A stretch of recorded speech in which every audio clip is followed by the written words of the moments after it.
As a YouTuber or content creator, even when you're working from the comfort of your home, you're still prone to burnout. Maybe you think you don't have enough time, or you still haven't found the software or something of this sort to help you organize your content and give you the clarity to make more content and generate revenue on your channel. So I thought it would be a good idea to make a video for you guys, giving you all the productivity tips that I learned last year and how they helped me stay focused, motivated, and have fun doing what I love. Hello everyone and welcome to another video. I am Nader from Prodvigate, and here on this channel I'll help you build your YouTube channel from the ground up.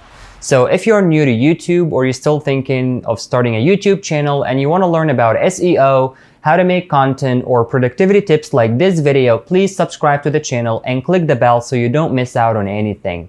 And now let's get started. So tip number one, declutter your work environment. If you notice yourself getting distracted more often than not, it might be time to declutter your work environment. Many different studies show that working in a minimalist, decluttered environment is beneficial to your ability to focus and makes you more productive. If you're anything like me, your work environment can get a little messy from time to time. The problem is that every object or element in your vision fights for your attentional space, making it harder to focus intensely on work at hand. And that's why, for the sake of our productivity, we need to start decluttering our work environment. Tip number two, guys, take care of the most important things first. I mean, the things you most need to accomplish that day should always take priority over everything else. However, we all know that fires come up throughout the day, like interruptions through phone calls and emails and people dropping by, new demands that will push the best laid plans aside. So by doing the most important things first, you tap into more of a proactive way than reactive. Personally, when I procrastinate anything, I usually feel hard-pressed to do other things along my day, so one of the things that helped me get that done is something called Todoist. This app can get you to color code your tasks. As you can see now, those are my tasks for today, guys. The red tasks are the most important tasks, and the blue ones are the least important. And that's really convenient. If you want to use Todoist as part of a larger organization, you will also find the platform very helpful. However, you might want to consider upgrading to either Pro or Business. Pro is $4 and Business is $6. I like using Todoist from time to time because I get to add descriptions to tasks, and that really helps me be more specific about what I'm doing right now. For those of you who know me very well, you're probably aware that I'm passionate about foreign languages. So when I use this feature to add a particular description about what I want to learn today, say in French, it makes my French practice more deliberate. Todoist is a good option for those who want to carry out their daily tasks with traditional box ticking. However, if you work better by using time management techniques or calendar blocking, you might want to look elsewhere. And that gets us to tip number three, the Pomodoro Technique. This popular time management method asks you to alternate focused work sessions with frequent short breaks to promote sustained concentration and minimize mental fatigue. Try the Pomodoro Technique if you find little distractions, popping up the whole working day, and you consistently work past the point of optimal productivity, or when you have lots of open-ended work that could take unlimited amounts of time, like studying for an exam, for example. So using the Pomodoro Technique is very simple. Get yourself a to-do list and a timer. Set the timer for 25 minutes and focus on a single task until the timer rings. When the session ends, mark off the Pomodoro and record what you completed. Then enjoy a 5-minute break doing something completely different, and that's absolutely not scrolling on Instagram or Facebook. After 4 Pomodoros, take a longer 15 to 30-minute breaks. What makes the Pomodoro so effective is that it makes it super easy to get you started on a task. Research has shown that procrastination has little to do with laziness or lack of self-control.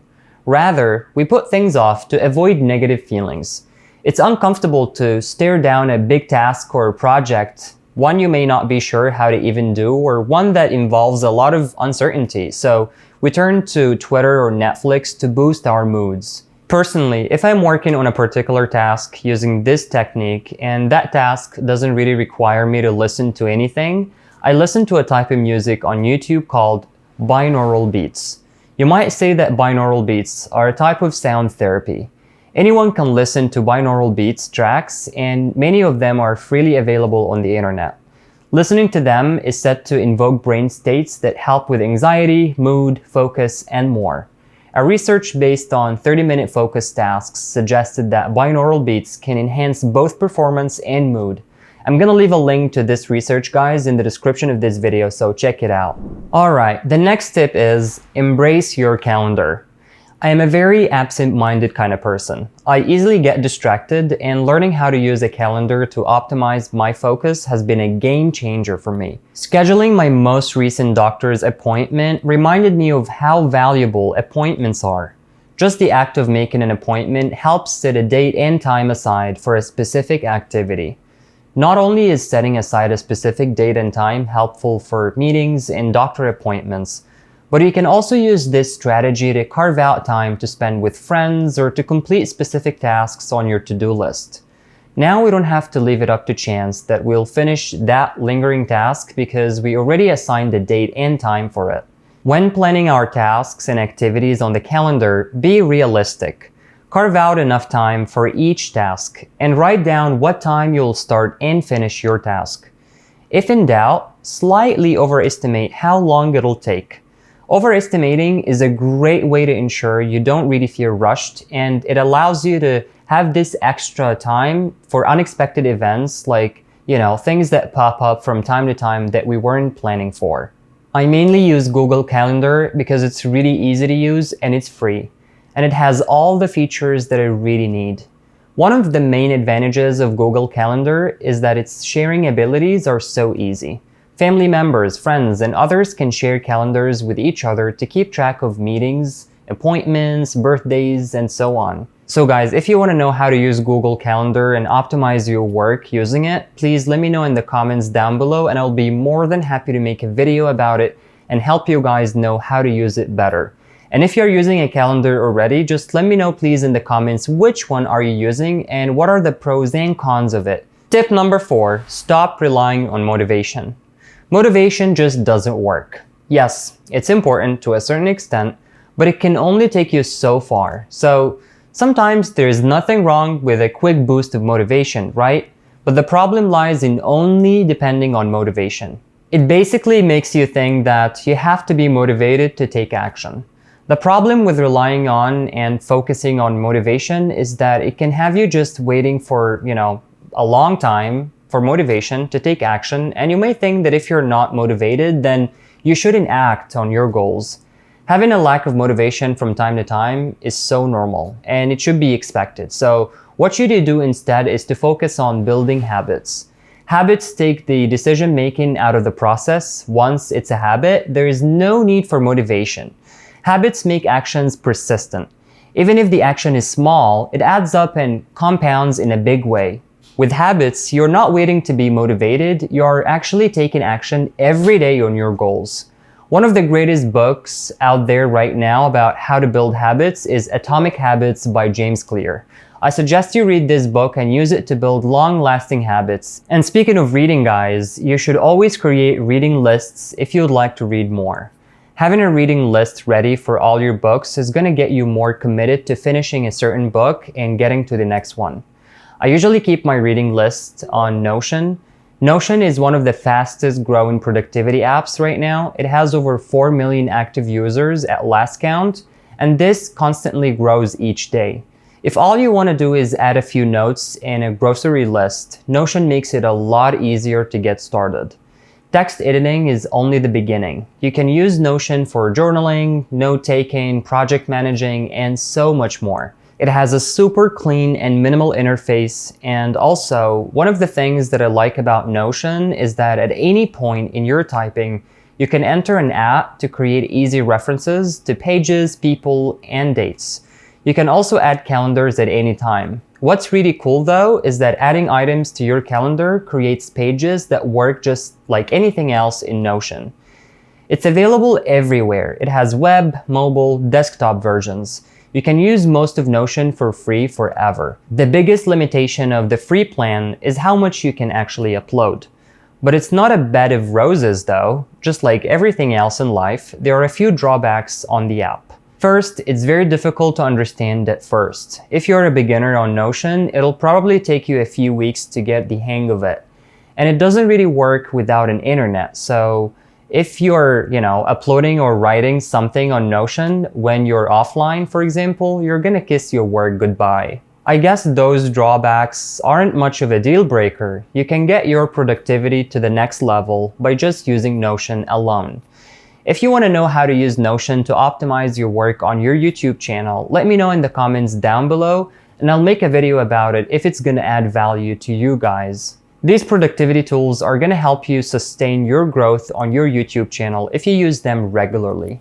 But if you're looking for other ways to promote your content and reach your target audience more easily, then I suggest you use our promotion service, Prodvigate. With us, in a couple of clicks, you'll launch an ads campaign that'll bring you real viewers and views and get your videos into the top of the search results and the suggested videos.